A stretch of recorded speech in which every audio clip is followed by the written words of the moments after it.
record held by Kirani James, 44.23, set here 3 years ago. Men's 400 metres.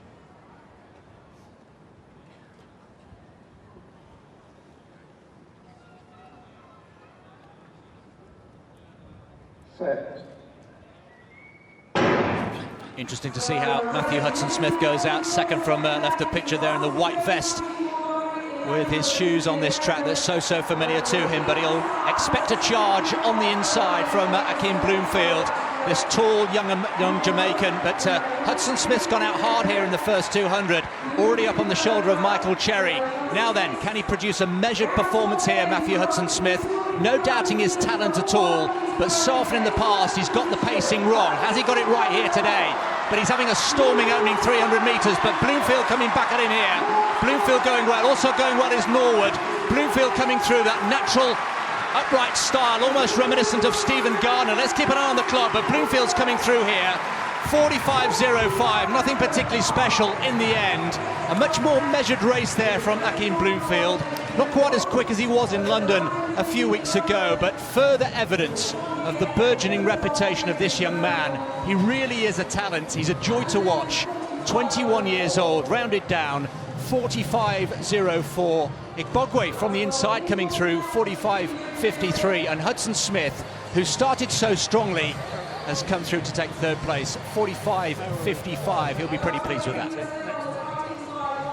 Well, wasn't it a well-measured run by Akeem Bloomfield? I thought Hudson-Smith did everything right. He just didn't have the strength down the home straight to match the young Jamaican. He's only 21 years old, Bloomfield, but his power here, nearest the camera there in the yellow vest, third from left now, absolutely superb over the last 60 or 70. Look at that, works harder with the arms, upright, head back a little bit, not classic technique, but my word, does he cover the ground well. Opens up that 3-metre gap on the rest of the field, and you could have thrown a blanket over the next 4 or 5 athletes there. It was really tight between second and fourth or fifth.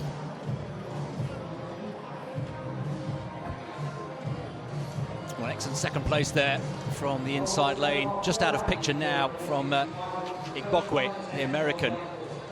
He is so strong, particularly in the latter stages. He'll be frustrated that. I think that's just lack of race practice there for Hudson-Smith, maybe lacking the construction. But Bloomfield coming through, 45.04. Igbokwe and Hudson-Smith, 45.55. By definition, of course, a season's best.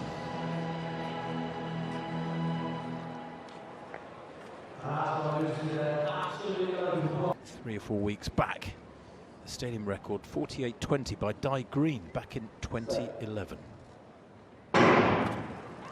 So several athletes here in very good form. How well will the athletes who ran the Pan Am Games have travelled? Going off very quickly, lane 3. Kimar Moet there, third from right, is already right up on Santos outside him. He's gone off very quickly, as indeed has David Kenzira, second to left there in lane 7. Kenzira going well. It's fairly even at the moment then. There's 2 or 3 athletes rising early. In lane 5, Amir Latin, US Championship bronze medalist, is going well too. Fourth from left at the moment, but certainly the leader is Kimar Moet of Jamaica. Leads around the second bend. Stronger running from Kenzira too in lane 7 there, nearest the camera. These two in the lead, a couple of metres on the rest of them. They come into the straight now. Kimar Moet there to right of picture, working hard. He went off very quickly. He's holding it together well. He's still, oh, he hits that one badly. And they're coming past him, 3 of them coming past him. And it's Capello who takes it there in the line. A very strong home straight run from Yasmani Capello, the Turk, to win in 49.09. Well, he left it very late indeed, but he timed it to perfection. Certainly Moet was leading with about 60 or 70 to go, and then he crashed into that final barrier and lost so much momentum, and that's like a double whammy because your legs are so full of lactate, you're really struggling at that stage. And he saw 3 men outside him sweep past. Capello, Santos, Kenzira. All of them close to 49 seconds, but the Turk is the winner. Yeah, timed it to perfection. At this stage, it's all about Moet. He's just got to keep strong and keep his rhythm going. So far, so good on there. Right of picture. This was the one. Got it horribly wrong. Got the heel on the barrier. Lost all momentum. At this stage, is treading treacle and going backwards. And 3 athletes just came flooding past him, led by Capello, Yasmani Capello, the 32-year-old. Really good power in those last, 30, 40 metres. Santos couldn't get back at him either, so Santos having to tackle for second place. But Moet, there it is. It was the left leg, and it just literally took all the wind out of his sails, took the momentum away from him, and the rest were away. Well, Capello, very consistent. He is a 47.8 performer. That came last year in Berlin for the Turk. He's World Championship silver medalist. He's Olympic bronze medalist from Rio. Gets it right on the big occasions. He gets it very right today. Will be a danger come Doha. There's no doubt about that. The Canadian. Well, the pacing requested at 800 metres at 2:08. And it's worth noting that 6 of the world's top 7 are missing here for various reasons. And of course, opportunities to clinch a place in the Diamond League final are running out. But of course, the World Championships in Doha are now just less than 6 weeks away. And immediately, Klosterhalfen, instantly recognisable, so slender, that she has improved immeasurably since making that move from Germany to Oregon in the United States, working as part of the NOP project. Has settled in nicely behind the pacemaker Chanel Price. Yes, difficult conditions here today with this swirling wind to some degree. Chris, for anybody covering several laps, I don't understand. Klosterhalfen here is chasing the German record, which goes back many years, of around 4:22. That would have been very much on the cards, and may yet be if a good job is done here. 62.74. Well, that is quick for the first 400 metres. She's doing a really good job here, is the pacemaker. Yeah, Chanel Price taking them out well, and all the more impressively given the conditions that we've been referring to. So Klosterhalfen early stages, tucking in there behind Chanel Price, Debus Stafford, Mbai, and then Lyndon Hall, the Australian there, just in 4th place. But this looks like a really concerted effort from Klosterhalfen, and believe you me, our papers are literally flying all over the place in the commentary position, so they'll be enjoying a little bit of tailwind in certain parts of the track, but then a really nasty headwind as they come round, approaching 2 minutes of running. This is aggressive pacemaking here from Chanel Price. Yes, it is, but I'm sure Klosterhalfen is urging her on, or will have had a chat with her beforehand, and you can see only Debus Stafford, who's been in wonderful form recently. I had a chat with her last night. She said she's really happy with the way she's going, but these are the 2 big names expected to go with this pace. And look at that, 66.48, 2:09 at 800 metres, so pretty much on schedule for a finishing time of around 4:20. Yeah, the pacemaking good. Klosterhalfen with that long, rangy style. Just a question mark, of course, for many critics of whether she's got the finishing speed. She lacks that killer punch of the likes of Genzebe Dibaba, of course, and increasingly Laura Muir as well. There is Jenna Ricci as well, who's starting to carve out quite a reputation, and that instantly recognisable lumbering style there of Eilish McColgan, who's having a terrific season as well over several distances. This the critical lap, always the tough lap in a mile race is the 3rd lap. It's where the fatigue kicks in, and you know you've still got quite a long way to go.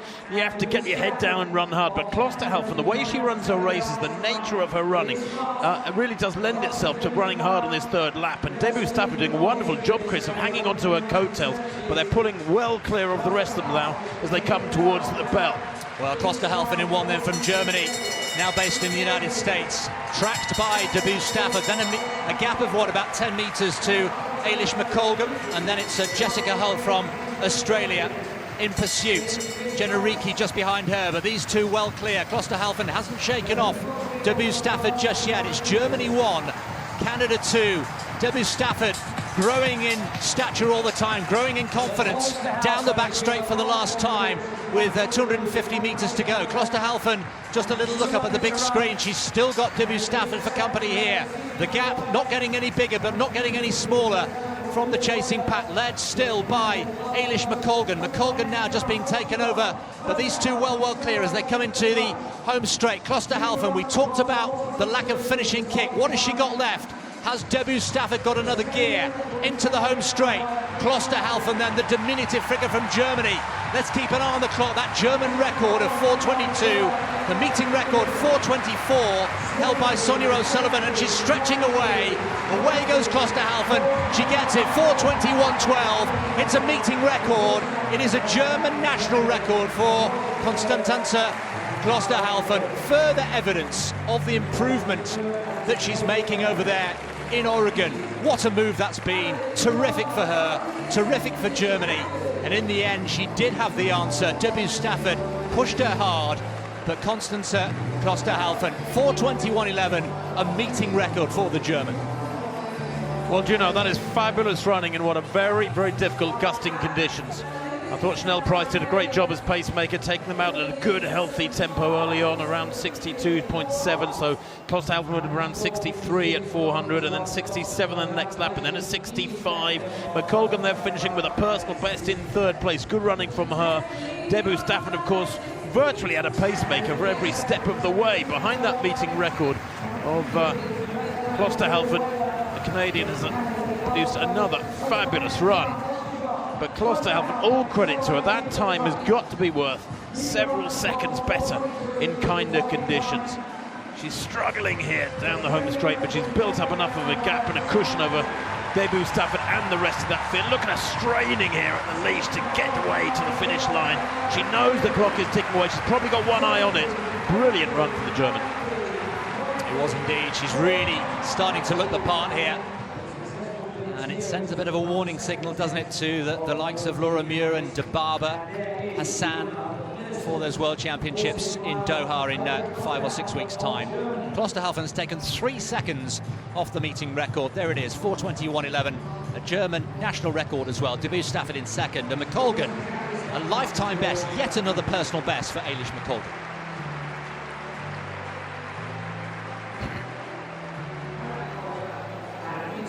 Pinto, the German champion, in 6. Johnny L. Smith of Jamaica, 7. Mihalic, Slovenia, 8. Baptiste of Great Britain in lane 9.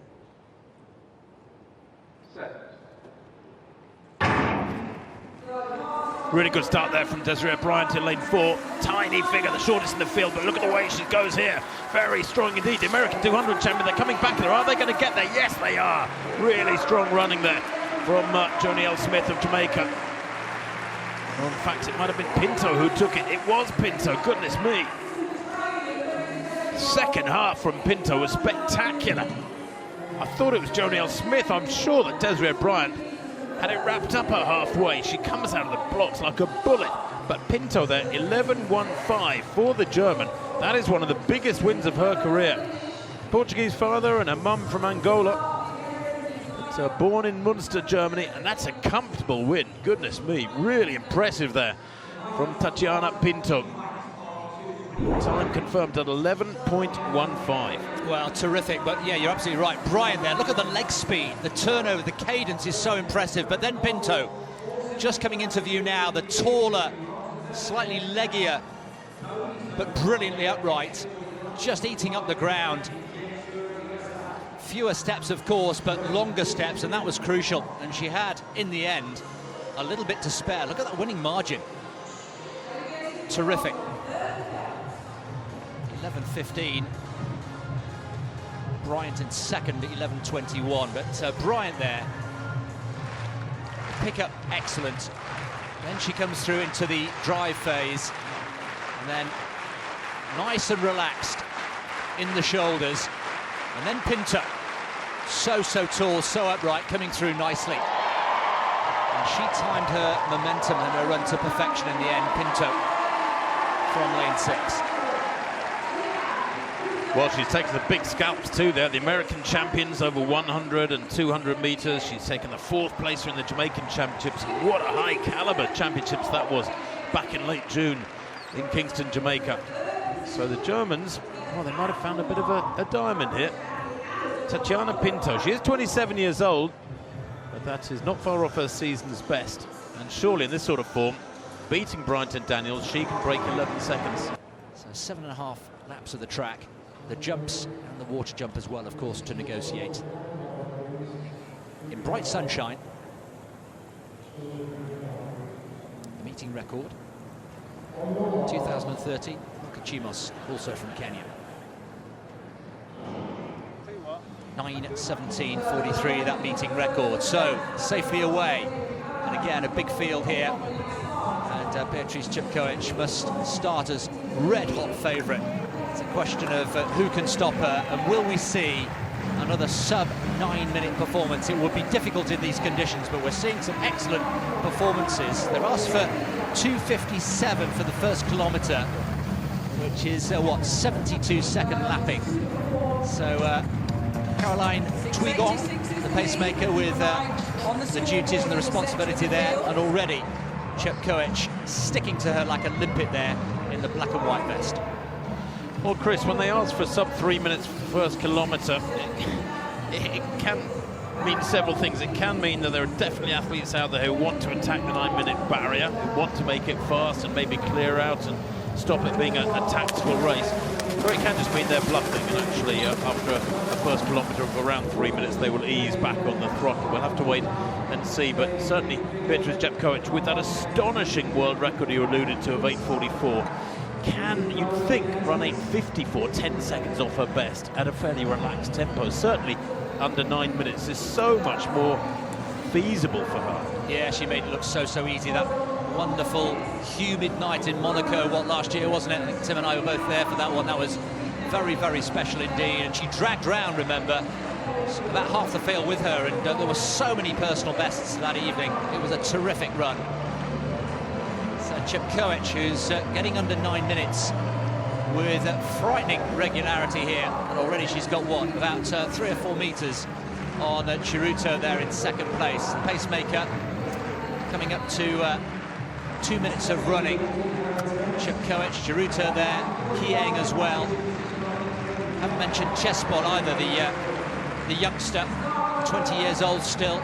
She's in that second group there. She's not having a great season, if truth be known, as Céphine Chespol, having burst onto the scene back in 2017 in Eugene. He ran the third fastest time ever.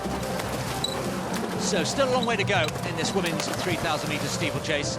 World record holder Beatrice Chepkoech there, leading the way, tucking in behind the pacemaker. Chiruto there just tucking in as well. 2:35, approaching the first kilometre. We'll just hopefully have time to get them through this first kilometre before we move back to the action on the infield. Clearing the barriers so comfortably. They make it look effortless, don't they? Well, we can go back to this men's javelin now, and Magnus Kiert, well, he tops the world rankings, the Estonian. He's the only man this year who has thrown over 90 metres. What can he do here? This left-handed throw, his opening effort. Well, that's not bad at all, is it? That's around 86 metres. It does take the lead. We can see that superimposed line across the sector there. That was Vadlic's open. Remember, the Czech throwing 84.21, and that one is certainly beyond 85 metres. So Kiert, European Championship bronze medalist last year.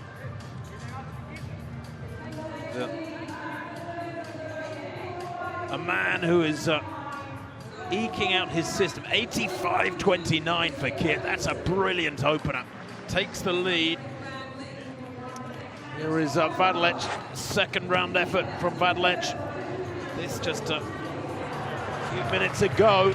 That one is well beyond 85 metres too. Now Kiert, remember, opened with 85.29.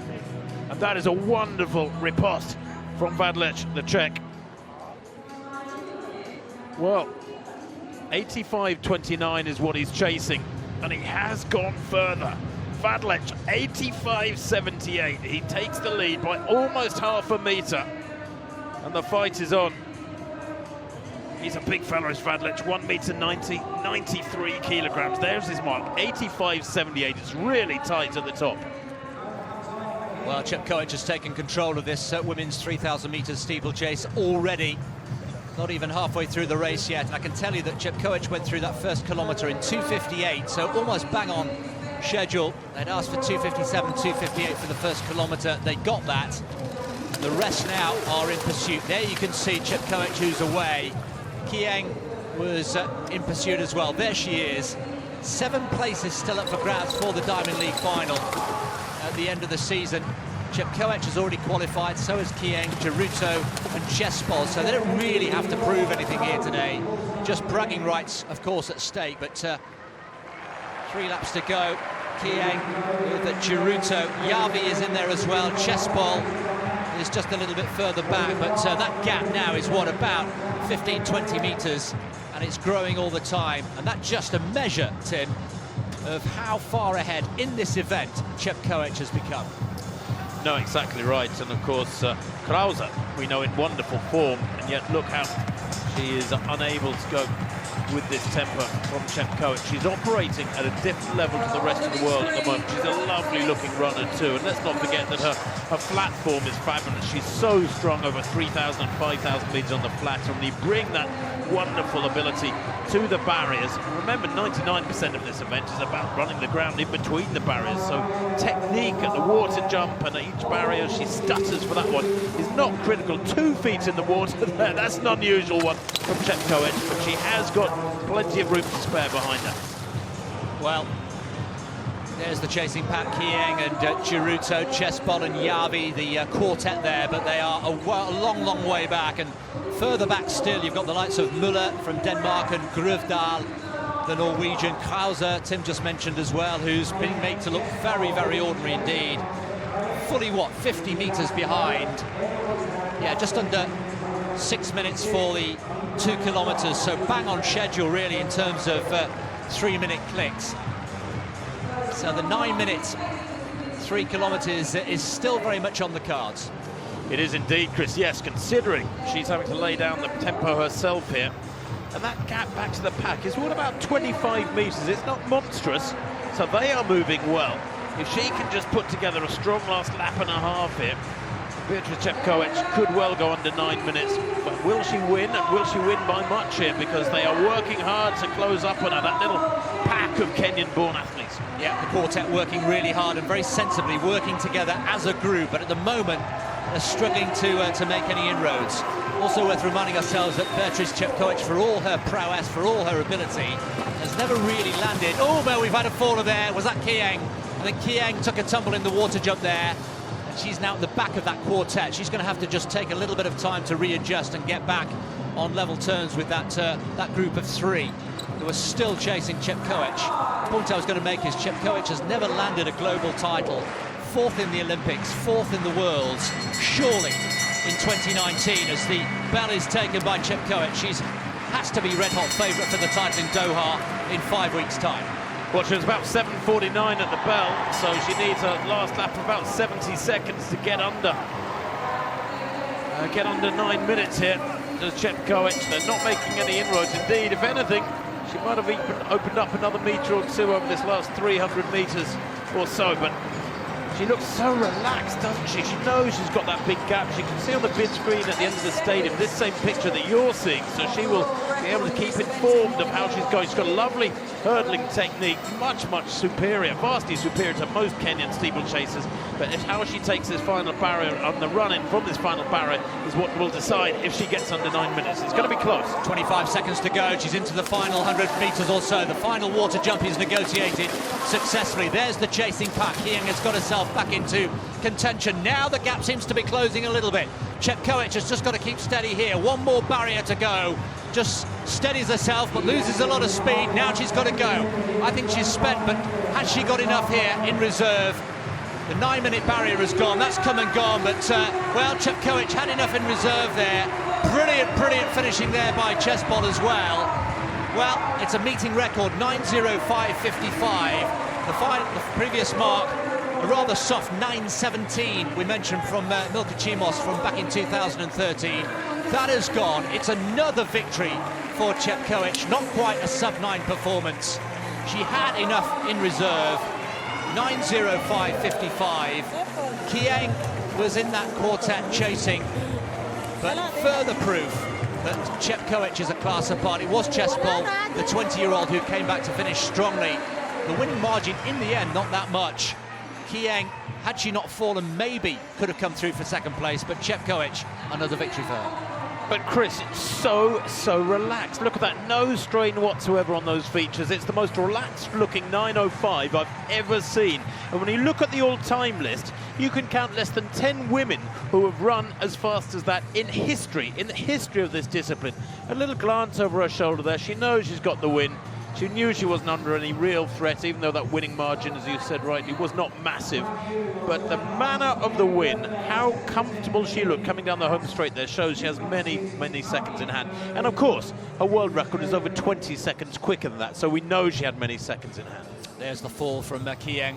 She had to get up and adjust, and did well, actually, to come through and get back into contention, finishing in 4th place in the end. But a meeting record there for Chepkoech. Chespol coming through with the season's best in 2nd place. It was Yavi, the Kenyan-born Bahraini, with a lifetime best in 3rd place, and Kieng and Geruto completing the top 5.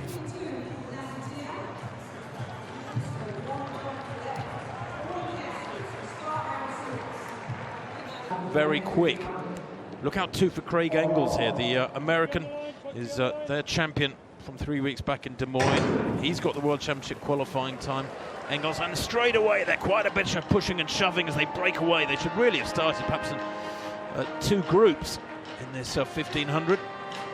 The early pace, well, we're expecting a sensible 154, 155 there from Julian Oakley of New Zealand. Here's the first pacemaker, and then Cornelius Kiplangat will take over after him, hopefully to lead them around the 3rd lap. Tefera slots into 3rd place, Chris O'Hare into 4th. Tefera, the Ethiopian, is just 19 years old, but he's the reigning world indoor champion. He has really good racing brains. Stuart McSwain moving down the outside there, perhaps the tallest in the field, the Australian. He's very strong. He's a 13.05, 5,000 metre runner from London just a few weeks ago, and his personal best was slightly quicker last year, so he will want this to be quick from the start. I'm sure McSwain then slotting in, and that first lap, Chris, 56.05, just about perfect. Yeah, great pacemaking again. We've seen some great examples of pacemaking despite the conditions today, and all credit to those responsible for setting the tempo. So Tefera just tucked in behind the 2 pacemakers, the taller figure there of McSwain, enjoying a little bit of banter at the hotel with the Australian athletes. It's good to see them in relaxed form, but Tefera, one of the revelations, one of the great performers of 2019 on the circuit so far. So, doing a good job as they come down towards the 2 laps to go marker is Julian Oakley of New Zealand. They go through there and run 1:39.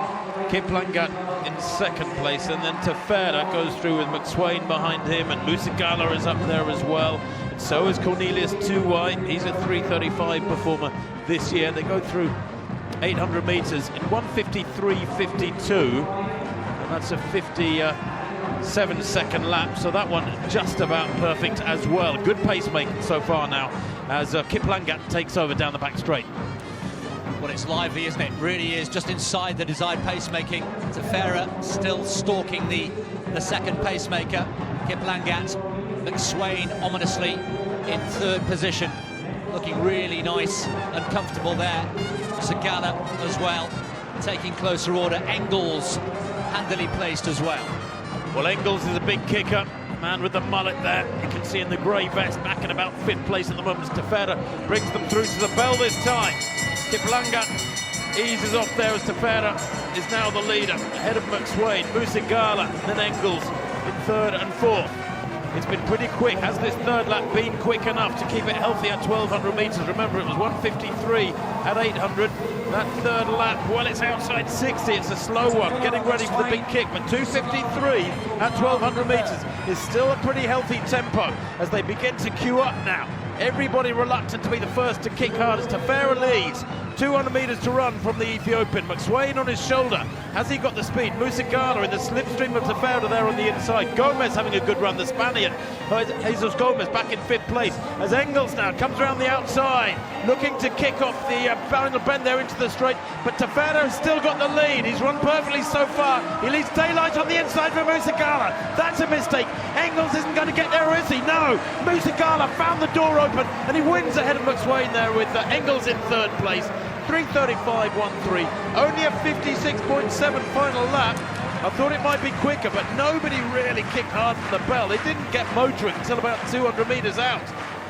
Musigala is a very, very lucky fella indeed. A brilliantly judged run from the Ugandans to take that big, big win from a strong field. But he had the daylight open up on his inside there. Tefera making a tactical error, stick to the curb, make them come round you. You've kept them off around the bend, they've had to come wide. Anybody looking for daylight down the inside should not be allowed that opportunity. But Musigala saw the door open and he said thank you very much. And to be fair, the power of his surge there over the last 50 to win in 3:35.12 from McSwain, Engels and Tefera, who ended up in 4th place, was very strong indeed. Well, you mentioned at the top of the race that it was a packed field, but they were Indian file very, very early on, weren't they? Great pacemaking. But Tefera, just a reminder for me, Tim, that he is only 19 years old. There's no doubting his prodigious talent, but this was naive. Tactically, got it all wrong. He's perfectly placed there at this stage. There was no need to give Musigala an opportunity. At this stage, you think, fine, he's got it sewn. But then, look, the gap opens. The door is wide open. Musigala says, thank you very much, and he's away. And look at Tefera now, going backwards from 1st to 4th in the space of, what, 30 metres. McSwain 2nd, Engels comes in 3rd. But Musigala, well, that is a gift, and he took it with both hands. You know what, Stewie McSwain, the Australian there in 2nd, mate, must have been thinking, look, I don't mind somebody coming down past me down the outside, but I don't expect somebody to sneak through on the inside. Why did he really give him that opportunity, Mr. Tefera? But he did, and Tefera there, having come off the bend in the lead, look at him, he's out in the middle of lane 2. There was room for 2 or 3 people to come past him on the inside, and that is a basic error.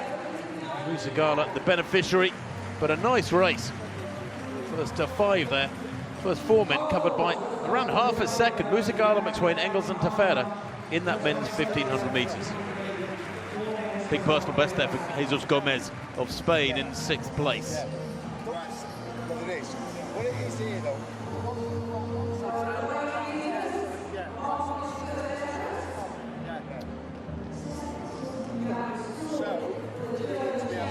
That finishing power in the world this year. That was at Monaco back in early July. Remember Nigel Amos, 1:41.89. So away they go. Joe Deng is out in the middle there, sharing lane 4 with Guy Learmonth. Learmonth, who had a recent bout of food poisoning but seems to be okay now in the all black there, centre of that pack. And Joe Deng has gone up pretty aggressively there. Deng, you could say, right in the centre there for Australia. 7th in the Commonwealth Games last year as the pacemaker moves across now. It's Harun Abda of the USA, who's been tasked with going out in 50.5. That is pretty swift, I have to say, especially in these swirling conditions. So the wind has eased off a little bit. Kim Keita in 2nd place. And Thomas Staines, who had a fabulous indoor season, ran a British record for 600 metres. Father will be watching nervously here, an old training partner of mine back in the 80s. Right up on the shoulder of the leaders, and they go through in 50.68.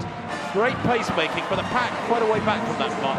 Yeah, got to add a few seconds onto that, but Staines going well, Kim Keita as well, looking out for Joe Deng. We were talking to his manager, James Templeton, in the hotel last night. Says he's just lacking probably confidence as Deng needs a good performance this afternoon, and so far he's quite nicely placed.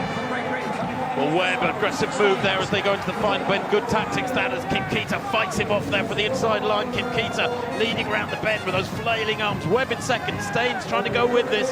Karma, the silver medalist in the European Championships last year for Sweden, back in 4th place at the moment. And Giles trying to come wide there. Elliot Giles of Great Britain is coming wide, but Kim Keita holding that line. Staines struggling to go with his pace over the last 70 metres or so. It's going to be a win for Kim Keita. Giles finishing strongly, and brilliant running there from Mark English. English is going to take it! Oh my word, what a finish from English there over the last 20 metres. Boy, oh boy, 1:45.95, that 2nd lap, 55.27. But I'll tell you what, Mark English's final 2nd lap would have been about a 2.5 seconds quicker than that. That was perfectly timed. Talk about a hammer blow with no time for anybody to respond there from Mark English. Brilliant run from the Irishman. Well, his last race, can you believe, was in Sandnes, and it was 1:50.06. He was beaten in that race in Norway, but that was a brilliant run from Mark English there. He is a 1:44 performer at his absolute best. But Webb and Thomas there, a good second and third. But what a perfectly timed charge from the Irishman. And of course, I thought Kip Keita was going to win it 20 metres out. He ended up outside the first three. Well, Britain 2 and 3, but goodness me, Mark English, let's just enjoy this again. Look at it, absolutely nowhere at this stage. Kip Keita and Webb looking pretty strong, but had to work really hard in the latter stages. Staines just moving off the pace there. Giles, keep an eye on him, left of picture. And here we are, into the final, home straight. Webb at this stage looking good. It looks to be a two-horse race between the two of them. And then from nowhere, look at this, Webb, English, just got a glimpse of him there. He just seemed to glide, didn't he? Look at that finishing speed. He's just been obscured from view at this point by Kip Keita, but just as if he's rolling on casters, just beautifully executed in the final 5 or 10 metres. What a finish. I think you'd do well to replicate that on another day, Tim. Well, he's a powerful lad, isn't he, Mark English? He's deceptive. Look at him to the left of picture there. Massive legs. He's really well muscled. And he's just got the strength. That came down to sheer strength over the last 50 metres or so. Kip Keita there had a big glance to his right as if to say, what the heck are you doing coming past me way out there to my right? I think he believed he'd got it sewn up, the Olympic finalist in Rio. But Mark English was better over the last 30 metres and takes a well-deserved win. Jamie Webb second, Spencer Thomas third. Good day for the Brits. Elliot Giles fifth, Guy Learmont sixth. But English, the best of the bunch.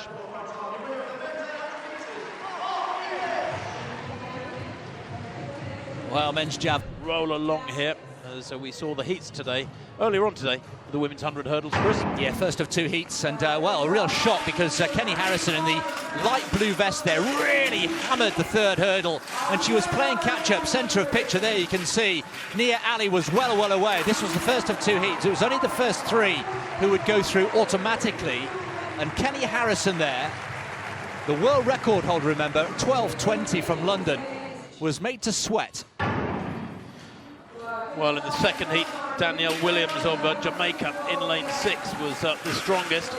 Took this one eventually by a couple of metres. Very, very crisp indeed. Danielle Williams, Commonwealth silver medalist last year. She's the fastest in the world this year with 12.32. Real controversy around her at the Jamaican Championships a few weeks back, where the final was called null and void. She was disqualified from her semi-final. She refused to leave the track, and such a long delay meant they couldn't run the final.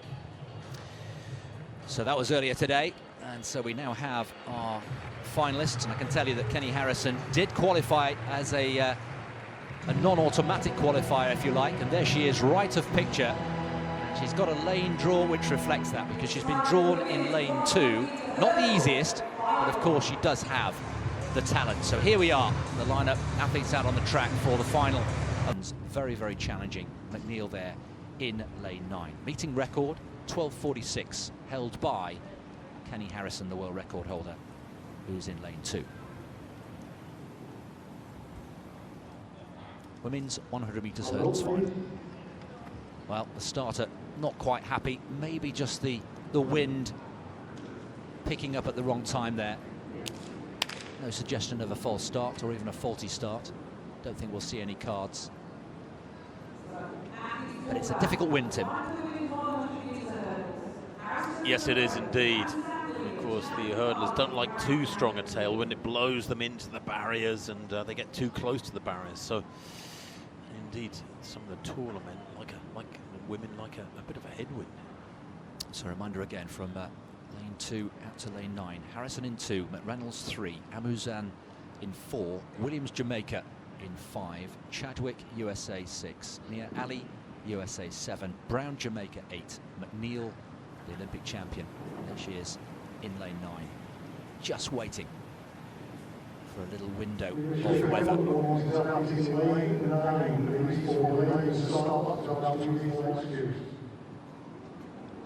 Well, lane 9, Fiona McNeil has been mentioned there.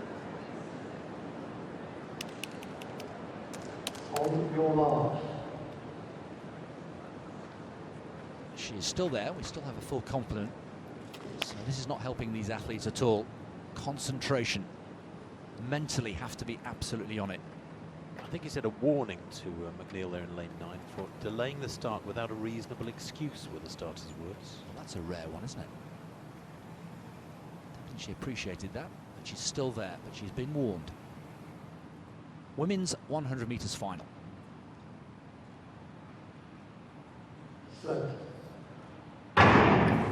Now we're away. Williams, fourth from right, gets off to a great start. Ali also going nicely as well. Kenny Harrison much better than in the heat. Williams, though, coming through in the centre of picture. Williams, the inform athlete. She did it in London. She's done it in Birmingham. 12:47 into a slight headwind. Brilliant again from Williams. Absolutely outstanding. Just outside, maybe just on the meeting record of 12:46, held by Kenny Harrison from 3 years ago, but Williams, no doubt about it. She had those two outstanding performances in London, and she's done it again here in Birmingham. She's equalled the meeting record. 12:46 coming through. Harrison gave it a go. 12:66. That's quite a winning margin, isn't it? Over 100 metres, over the barriers. The African champion, Amuzan, coming home for third. But further proof, Tim, that it's Danielle Williams who's the one to beat for Doha. Well, you can say that again. We knew she was world number one coming into this, but boy, oh boy, to take a 2 metre, a metre and a half out of Kenny Harrison like that through mid-race, you have got to be motoring, and she does, and she dips perfectly at the line there. Kenny Harrison almost looked stunned there by the winning margin of Danielle Williams. She had a great run from lane one. A very slight headwind they're running into there, but to equal the meeting record, win by 0.2 of a second fully over Kenny Harrison, the world record holder, that is a special run from Danielle Williams. Put a slight headwind, a slight tailwind behind her, and she'd have been down in the sub-12.4 territory. That was a big run. And it's not a warm day, Chris. You know, it's what, 18, 19 degrees centigrade. There's a slight breeze around the arena. When the breeze picks up, it's almost a little bit chilly. So conditions far from ideal. Well, Williams made light work of that, and of course added to that the delay, the warning for McNeil. It all added to the tension, but the result, a meeting record equaling performance. 12:46. Danielle Williams from Jamaica coming out on top against all that American quality. Look at that. Harrison, Ali, McNeil all further down. Blake in 4, Belcher 5, Jamili's in 6, Rogers and de Grasse in 7 and 8. Well, the way they go, good start there from Johan Blake, third to right. Rogers also going pretty well on the near side in yellow headband. Blake leading the moment. Jamili's got some work too. He's coming through strong in Jamili there, but I think Blake might have taken it. Jamili very late, but did he dip in time to get back to Johan Blake, who led for most of the race, I believe. I think the Jamaican 100-metre champion has just won here in Birmingham. He was world champion back in 2011. He was just out of the medals in London 2017. And he's having his best season for quite a while. Or have they given it to Jamili? It was very tight indeed at the line that they have, I think. Well, they're waiting for the photo finish to be sorted out. No, Blake 10.07 to Jamili's 10.07. It came down to thousands. 10.062 for Blake, 10.070. So there were 8 1,000ths of a second in it there. Jamili just beaten by Blake. Rogers on 10.09 was very close up behind him. Belcher in 4th. De Grasse 5th on this occasion. Well, it's a story of his career, isn't it, Jamili? Going down to the thousandths. He missed out on world bronze by a similar margin. That's how close it was. He finished brilliantly, didn't he? Absolutely brilliantly. That final lean got him through to second place, no doubt about it, ahead of Rogers. Here it is again. Blake gets a great start. Jamili, so thick-set, so stocky. Belcher going well as well. Blake, though, well clear at this stage. Now then, look at Jamili come through. Look at the effort, straining every sinew. There's the lean. Even has a little look, doesn't he, over to his left. Let's have a look at this again. I'll tell you what, Chris, I reckon Jamili lent a little early. Yep. Another stride and then lean, and he might have taken that. Blake didn't bother to lean, look. Takes it by almost literally the thickness of a vest, a few thousandths of a second. Didn't get the best of starts, Jamili. Mike Rogers, always a great starter in the headband. He's a great indoor racer. But Johan Blake, all credit to him, and that is another step forward in the return of Johan Blake to something approaching his best. The great days of he and Usain Bolt dominating the world sprint scene. What a pairing they were. They will never come back, of course, not with Bolt involved anyway. But Johan Blake, well, you feel like he's been around for years and years, but he's still under 30. He's 29 years old. I'm not saying his best days are ahead of him, but he's got great days ahead of him with this sort of form. Well, he has. So victory for Blake in the men's sprint, women's 200 metres. So the women's 800 metres.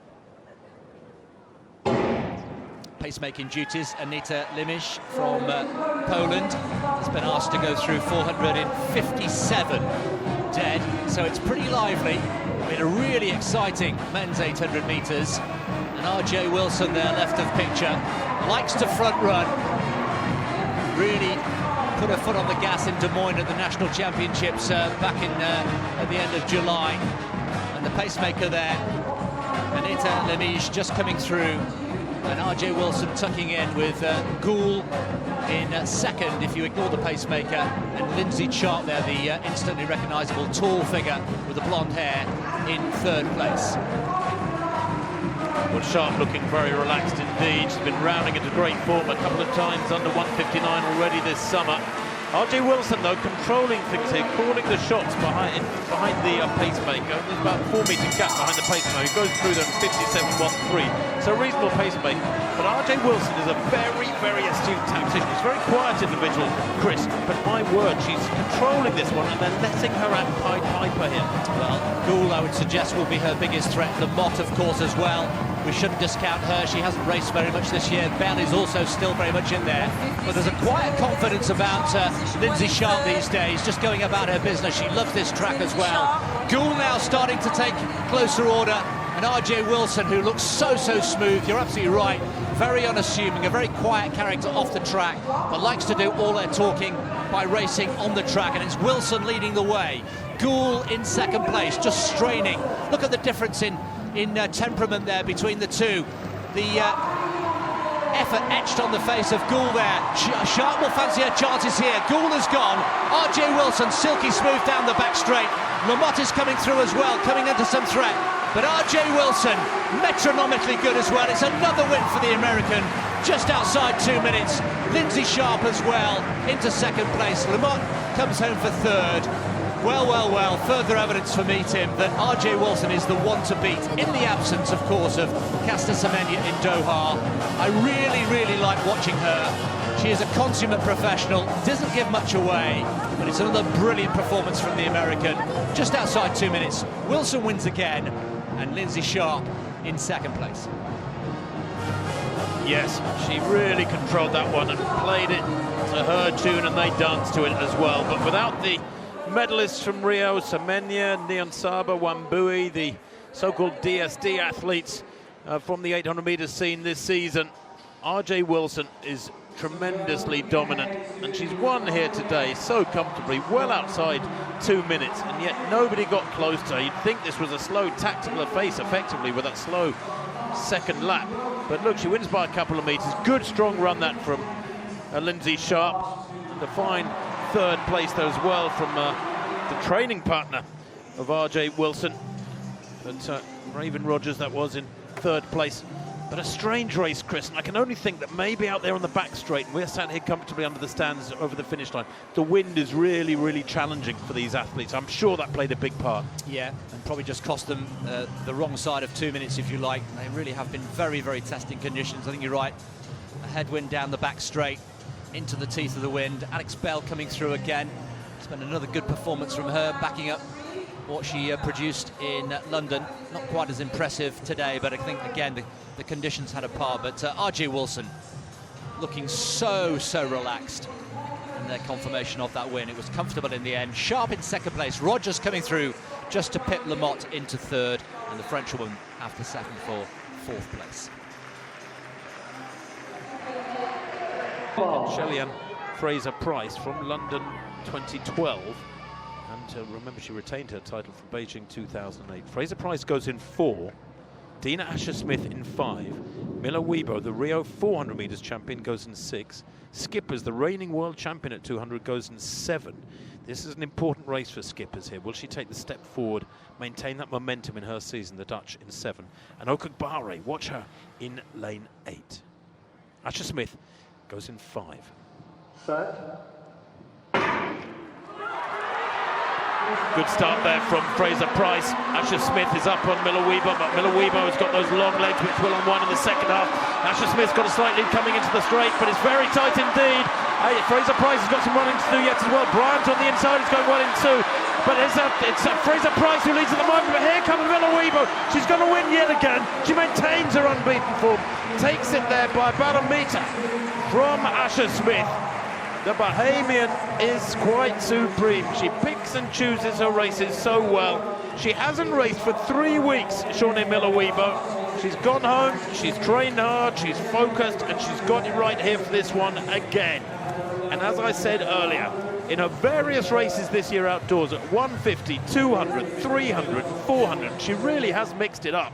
She is unbeaten in 8 races, and now unbeaten in 9 races. That's a fabulous run, mind you, from Dina Asher-Smith to take second place, Chris. 22.24 to 22.36. There was still a metre in it. The Fraser Price, an important scalp for the Brit. Very much so. I was about to make that very point. Brilliant start here, centre of picture for the diminutive figure. Look how she just is towered and obscured there by Miller Weber. Miller Weber gets better and better the later the race goes on. At this stage you think Miller Weber's got some work to do, but here she comes. The last, 10 metres or so, just has that brilliant momentum, the sort of momentum we saw with Mark English, about half an hour ago, and in the end it's half a metre. But that is a terrific result there for Asher Smith against Shelly-Ann Fraser-Price. Really top quality field, and I'm not sure whether we've learnt anything more about Daphne Skippers today. Look at the gap between Miller Weber winning and Skippers in 4th place. That's quite a gap. Well, you're dead right. She's got metres and metres to make up before Doha, and she's only got, about 6 weeks in which to do it. Daphne Skippers, she finished in 4th there behind Miller Weber, Asher Smith and Fraser Price. But Miller Weber, I'm not sure, I need to check whether the programme allows it in Doha, but a 200-400 double is eminently feasible from the Bahamian, on paper at least. That's a lovely smile and a deserved one from a big win from the Bahamian. Brilliant run from lane 6. It was a good lane draw for her as well.